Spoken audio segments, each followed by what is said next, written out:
Olá, queridos alunos, sejam bem-vindos a mais uma aula de História. Eu sou a professora Bárbara Lisboa, estou com cabelo curto loiro, uma blusa rosa e o tema da nossa aula de hoje é Grandes Navegações. Que fatores mobilizaram as descobertas dos mares? O que se conhecia sobre navegações por volta do século XV, nesse período que ficou conhecido como Grandes Navegações ou Expansão Marítima Europeia? Imaginem só que se expandir pelo mar deveria ser uma aventura cheia de perigos, de muitas dificuldades, mas quais foram esses fatores? O que mobilizou os europeus a fazerem esse processo tão difícil, complicado, que é se aventurar pelos mares? Navegar é preciso, viver não é preciso. Esta famosa frase aparece na poesia de Fernando Pessoa. Navegar é preciso. Navegadores antigos tinham uma frase gloriosa: navegar é preciso, viver não é preciso. Quero para mim o espírito desta frase transformada à forma: para casar como eu sou. Viver não é necessário. O que é necessário é criar. Diz-se que a origem desta frase está na antiguidade, que vem de navegar é necessário, viver não é necessário, que é originária do latim atribuída a Pompeu, general romano que viveu entre 106 e 48 a.C. Ela teria sido dita aos marinheiros amedrontados que recusavam viajar durante a guerra. Esta frase foi registrada pelo filósofo e historiador Plutarco, de 46 a 120 d.C., em biografia sobre Pompeu, e foi modificada para a forma conhecida atualmente, no século XIV, pelo poeta Petrarca, que viveu entre 1304 e 1374. Ficou famosa nos tempos atuais, tanto que aparece em poesias e canções contemporâneas com novos sentidos e conotações. São exemplos de música Argonautas, de Caetano Veloso, e Mar de Gente, da banda O Rapa, que diz: navegar é preciso, senão a rotina te cansa. O fato é que, no período das grandes navegações, um grande poeta, escritor, conhecido como Luís Vaz de Camões, publicou em 1572 Os Lusíadas, que exalta a história de Portugal e é um poema do gênero épico, que narra um fato histórico em verso e conta de uma maneira heróica. E o principal tema desse poema era a viagem de Vasco da Gama às Índias. Em um trechinho, nos Lusíadas, ele diz: por mares nunca de antes navegados, passaram ainda, além da Taprobana, em perigos e guerras esforçados, mais do que prometia a força humana, e entre gente remota edificaram um novo reino que tanto sublimaram. O fato é que as grandes navegações foram o conjunto de expedições marítimas realizadas entre os séculos XV e XVI, principalmente, entre os povos europeus, sobretudo os portugueses e os espanhóis. E um dos maiores fatores que motivou essa expansão pelo mar foi um motivo comercial, que eles estavam em busca das especiarias, de produtos que favorecessem o lucro e o comércio na Europa naquele período, né? E também uma motivação religiosa, que era a expansão da fé cristã, que era o cristianismo, era a religião predominante e tinha um poder social e político muito grande na Europa naquela ocasião. Desde o século XI, os europeus consumiam produtos vindos do Oriente, que eram as especiarias. As especiarias eram espécies de temperos que serviam para, e condimentos que serviam para disfarçar muitas vezes o sabor dos alimentos, né? E Também eles apreciavam produtos como tapetes, sedas, tinham um grande valor comercial na Europa. Nessa imagem, vemos exemplo de especiarias no mercado de Goa, na Índia. Eram produtos como cravo, canela, gengibre, pimenta, noz moscada, que serviam para conservar e temperar os alimentos, e também serviam no preparo de remédios e perfumes. Os conhecimentos geográficos dos europeus no século XIV eram bastante restritos, porque eles se limitavam ao mar Mediterrâneo, alguns conhecimentos ali das navegações pelo próprio mar Mediterrâneo, assim como também na região do norte da África. Tanto que viajantes como Marco Polo, que fez a viagem à China e conheceu o Oriente, registrou, relatou essas histórias de suas viagens, ele ficou bastante famoso com suas histórias naquela ocasião.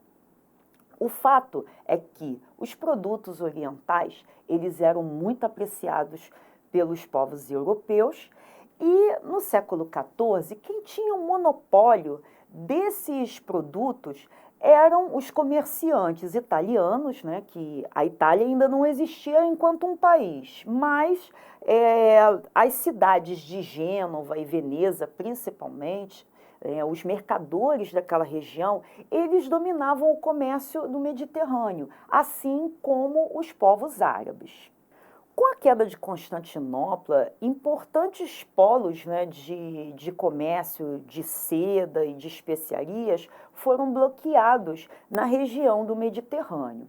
E por conta disso, os portugueses e espanhóis começaram a se interessar em buscar novas rotas, novas possibilidades de caminhos para poderem chegar ao Oriente e chegar à fonte dessas especiarias, até para que não precisassem pagar preços altíssimos por esses produtos do Oriente.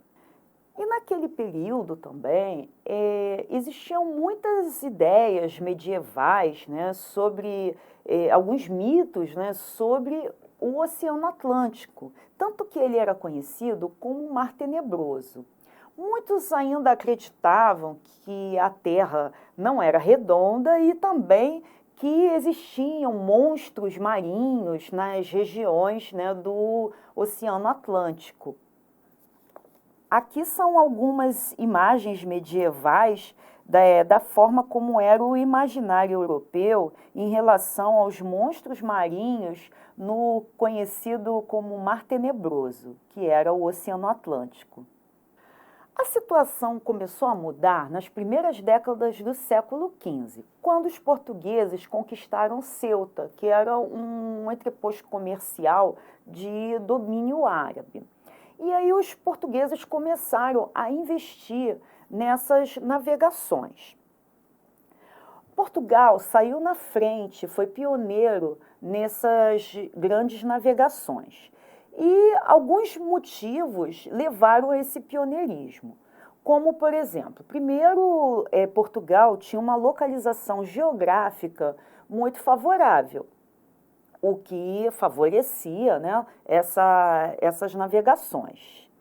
E, além de tudo, Portugal também foi o primeiro Estado nacional a se formar, ou seja, com a Revolução de Avis, houve uma unificação territorial e política em Portugal. E essa centralização política, né, essa formação de um Estado nacional, de um país, acabou levando a cobranças de impostos e liberando também capital para que pudesse haver um investimento nessas navegações. Sem contar também que Portugal já tinha muitos conhecimentos náuticos, principalmente provenientes do contato que tiveram com os árabes e também com outros navegadores. Na época das grandes navegações, foram desenvolvidos e aperfeiçoados vários instrumentos náuticos. Aqui nós vemos exemplos de instrumentos como a bússola, o astrolábio e o quadrante, que eram utilizados para a localização e também para calcular a posição do Sol e das estrelas. Uma novidade também desse período, que começou a ser utilizada em Portugal a partir de 1440, foi a invenção da caravela, que eram embarcações mais leves e que também tinham uma certa agilidade. Elas conseguiam viajar cerca de 250 quilômetros por dia. Só que também tinham seus problemas, porque as caravelas não conseguiam abrigar assim, muitos mantimentos durante muito tempo e também elas não eram muito boas para navegar com tempestades. Então, elas eram sempre acompanhadas da nau, que era um outro tipo de embarcação também. Aqui nós vemos as réplicas das caravelas Ninha Pinta e da nau Santa Maria, em Palos de la Fronteira, na Espanha. Aqui nós vemos as importantes rotas comerciais da seda e das especiarias, bloqueadas pelo Império Otomano em 1453, com a queda de Constantinopla, o que motivou a procura de um caminho marítimo pelo Atlântico, contornando a África. Para chegar ao Oriente, os portugueses resolveram contornar o continente africano. Então, tiveram várias descobertas. Bartolomeu Dias, primeiro conseguiu contornar o chamado Cabo das Tormentas, que fica na região onde hoje é o país África do Sul, que era uma região bem complicada para a navegação, principalmente naquele período do século XV, e Vasco da Gama conseguiu chegar a Calicut, nas Índias.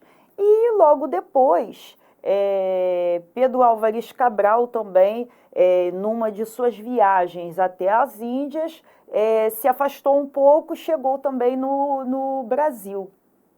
Aqui vemos o caminho percorrido pela expedição de Vasco da Gama, por Pero Covilhã e de Afonso de Paiva, depois de longa viagem juntos. Enquanto os portugueses resolveram buscar um caminho contornando a África para chegar às Índias, os espanhóis também apostaram no plano do navegador genovês Cristóvão Colombo de navegar pelo oeste para poder chegar às Índias. Só que nessas viagens eles acabaram chegando no continente americano. Nesse mapa, nós vemos as rotas das 4 viagens feitas por Cristóvão Colombo, entre 1492 e 1503. Na verdade, Cristóvão Colombo não sabia que tinha chegado num continente que era desconhecido pelos europeus, ou seja, na América. Isso só foi constatado depois com Américo Vespúcio, e o continente americano teve esse nome em homenagem a Américo Vespúcio. Por isso que, quando Cristóvão Colombo chegou à América, chamavam os povos da região de índios, se referindo às Índias, porque eles achavam que tivessem chegado às Índias. Então, na aula de hoje, nós podemos perceber que as grandes navegações, ou seja, essas expedições marítimas que ocorreram no século XV e XVI, tiveram como fator principal motivador a busca de novas mercadorias, como as especiarias e produtos que eram muito apreciados na Europa e que vinham da região do Oriente. Sem contar também que nesse processo de expansão marítima era possível impor também os valores culturais europeus através da fé cristã. Agora vamos ao nosso desafio. Observe a imagem ao lado de uma réplica das caravelas e reflita. Com todas as dificuldades e perigos das navegações no Oceano Atlântico durante o século XV, quais os fatores principais que motivaram a expansão marítima europeia? Nossa videoaula vai ficando por aqui e não deixem de acessar o nosso material Rio Educa com auxílio do seu professor ou da sua professora. E também não deixem de assistir a nossa próxima videoaula. Até breve!